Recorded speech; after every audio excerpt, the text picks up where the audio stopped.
Wimar Show dengan Syaiful Mujani mengenai survei calon presiden kita yang banyak membuat orang tertarik dan juga bertanya, kok yang keluar itu?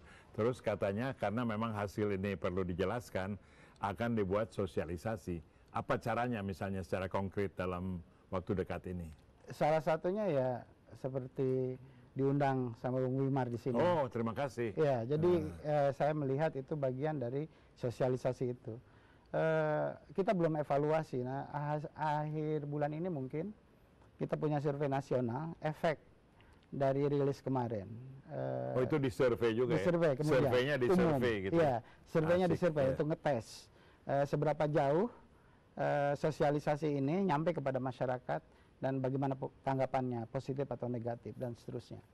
Nah, jadi langkahnya adalah yang paling sistematik untuk sosialisasi ini tentu saja adalah media massa, terutama TV, ya itu. Jadi resisten tidak ya TV dan media massa terhadap hasil ini, mengingat barangkali ada calon-calon yang didukung mereka, tapi kok nggak masuk sini? Yeah. Apa mereka mau menyiarkan? Sejauh ini tidak.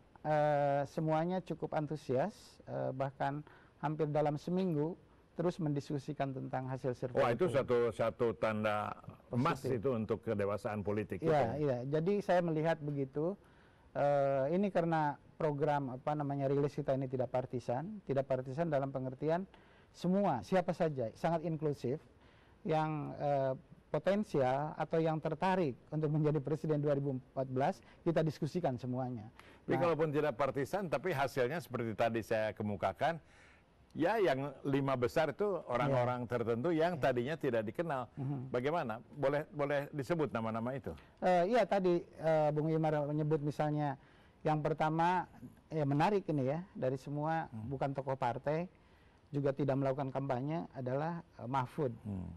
Kemudian Dahlan Iskan, Pak Yusuf Kalla, Sri Mulyani, misalnya Agus Martowardoyo, Hidayat Nur Wahid, itu semua. Jadi yang dinilai dari kriteria normatif untuk menjadi seorang calon presiden yang harus dimiliki sebagai syarat minimal, itulah yang 5 besarnya atau 6 besarnya semacam itu.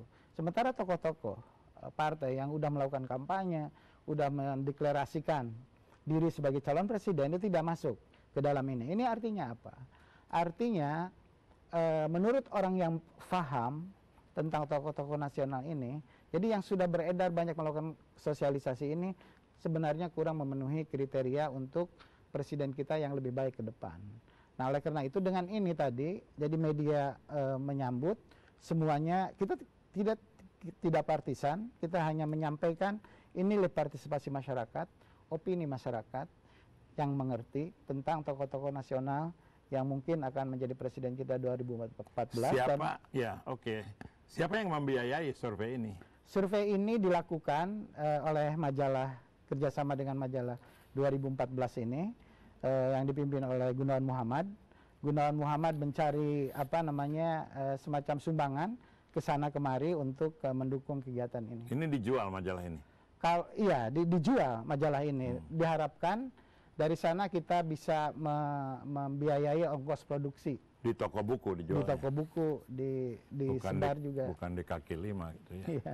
Apa kepentingan partai yang punya calon yang sudah kuat untuk mendukung survei ini? Saya kira... Atau calon yang sudah dianggap lebih kuat gitu? Calon yang dianggap lebih kuat di survei nasional? Nggak di survei partai itu. Katakanlah kalau kita lihat survei partai atau TV-TV kan yang muncul nama Abu Rizal Bakri, Prabowo, dan entah siapa. Ya. Ini bukan mau jelekin mereka, tapi kenyataannya mereka tidak mendapat skor yang baik. Ya. Jadi mengapa mereka masih mendukung survei semacam ini? Mereka tidak mengatakan mendukung. Ini kan bagian dari partisipasi masyarakat untuk melakukan ini. Dan karena itu adalah tokoh publik dan masuk ke ranah kontestasi publik, maka mereka harus siap untuk dinilai oleh siapa saja gitu ya, di dalam alam yang terbuka semacam ini.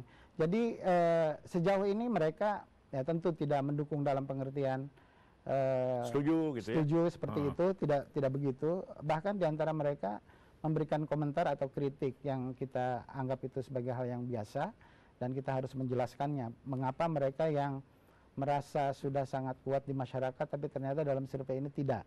Pak, ada koridor hukumnya untuk survei semacam ini. Jadi jangan sembarang orang bikin survei nanti katakanlah memberikan kesan yang salah. Ada nggak ketentuan hukum yang seorang surveyor harus patuhi? Ada, itu kode etik survei, bukan hukum di KUHP dalam pengertian itu. Adanya adalah kode etik survei itu sendiri sesuai dengan prosedur profesional di dalam melakukan survei sebagaimana pekerjaan-pekerjaan yang lain.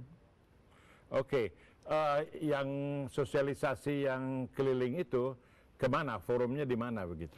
Nah, kita mulai misalnya dengan rilis itu di Jakarta. Media mengambil inisiatif sendiri, membicarakannya dalam seminggu terakhir ini. .com juga banyak begitu, cetak juga begitu. Nah, di samping itu kita juga untuk mendalami melakukan sosialisasi ke kota-kota besar. Oke, nanti saya akan tanyakan ya kota-kota besar mana supaya Anda bisa menunggu. Siapa tahu saya diajak ikut. Wimar Show dengan Saiful Mujani. Break dulu ya.